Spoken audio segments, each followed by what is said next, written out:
I'm Bobby, and this is True Bobby Miller Stories. Everyone has a story and many memories, some good, some bad, and some that are just unforgettable. That's why I'm here. I'm here to tell you my stories, live and in living color. This is True Bobby Miller Stories.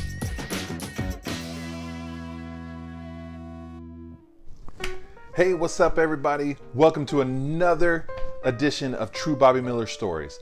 I want to ask you a question.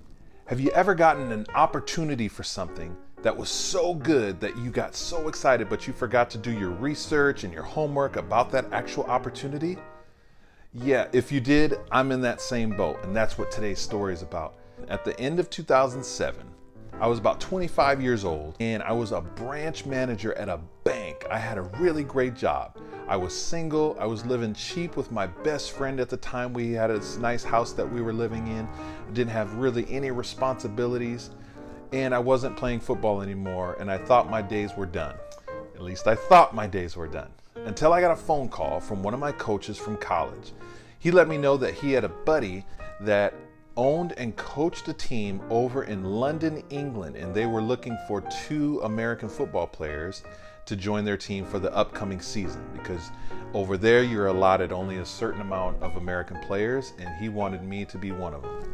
Of course I wanted to go. So what ended up happening is, and in January, I ended up putting in my 2 weeks notice at the bank. Now, while all of this was happening, I'm trying to communicate with the coach.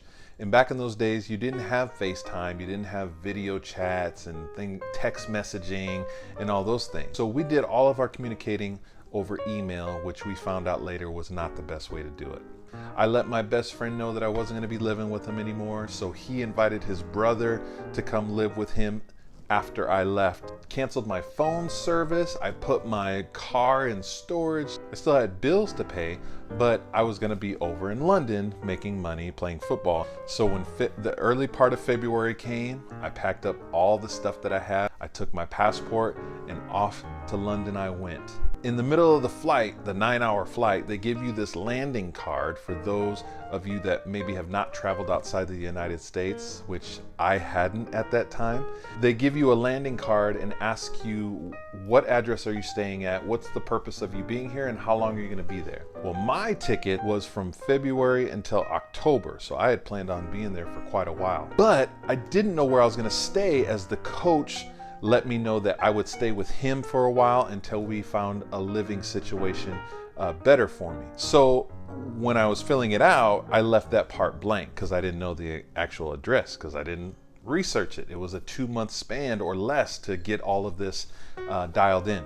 So I get off the plane, and immediately I'm met by customs, and the customs agent let me know. He says, "Hey, I noticed on your ticket that you have a return flight for October. Where are you staying?" And I gave him my landing card, and I said, I don't know the exact address that I'm staying, but I'm staying with my football coach. He says, "Well, football coach, why are you here in the country? You're going to be here for more than 6 months. What's your purpose?"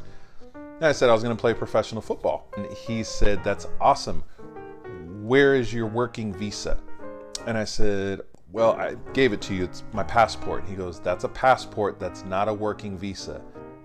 What is a working visa? And when I said that, that's when things started to go downhill. So he let me know that if you come into their country and you plan on working and making money in their country, you need to have a working visa or a reason to be there. And I let him know. I said, "Listen, the head coach is downstairs waiting for me in the baggage claim. You can go page him and he'll explain all of this to you, no problem." And the custom agent actually thought that was a really good idea. So he went downstairs and he paged over the loudspeaker, "If your name is Coach so-and-so, please report to blah, blah, blah." So the story goes like this, because I wasn't there, but this is what was told with me. The head coach didn't show up. He sent an assistant coach, and the assistant coach came to the custom area and talked with this agent. And the agent asked him, "Are you here to pick up Robert Miller?" And he says, "No, I'm here to pick up Bobby Miller from Seattle." Now, Robert is my legal name. Everything on my documents say Robert Miller, but I go by Bobby. "Well, is this the person you're here to pick up?" And he shows him my picture on the passport. And he says, "I don't know. I haven't met him before, so I don't know what he looks like." Strike 2. Then he asks him, how long is Bobby staying in the country? He says, well, we're only keeping him here for a couple weeks. But that was strike three for him and for me, because then the custom agent came back to where I was waiting, and he had 2 police officers with him. And he said, Mr. Miller, your story does not match up from what your coach is telling me, from what you are telling me. Therefore, we are detaining you until further notice. And sure enough, he pulled out his handcuffs, and they put handcuffs on me behind my back. And they took me to a holding cell in Heathrow Airport. And I got to tell you, it was the scariest time of my life, because they don't give you a phone call. And even if they did give you a phone call, who am I going to call? I didn't have anybody's number. And so I'm sitting there waiting. And ironically, they interrogated me about an hour later. I basically gave them the exact same story I'm giving you all.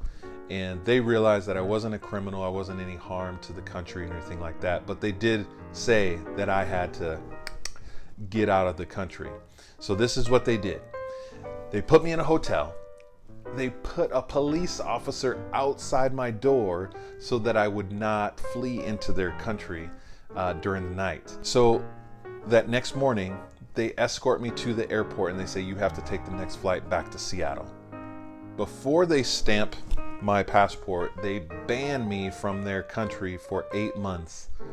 And they put me on the airplane, but I was the last person to get on that airplane. I was escorted onto the airplane by 2 police officers, and I'm handcuffed so that I don't flee again into the country. And everybody, you guys, is looking at me like this when I get on the plane, as if I'm this criminal. And I sat there uncomfortable for 9 hours on my way back to Seattle. When I got there, remember, my phone's turned off, I don't have my car, I don't have any cash on me, and I don't have the phone numbers to people because my phone had all the numbers stored in them. When I got home, you got to think about this. I had quit my job, so I have no job, I have no money. My buddy let his brother live with him, so I have no place to stay, but I do have my car. In about a span of 36 hours, I learned a massive, massive lesson that you need to plan and research and prepare before you accept any opportunity that you think is amazing. And folks, that is today's True Bobby Miller Stories. See you next time.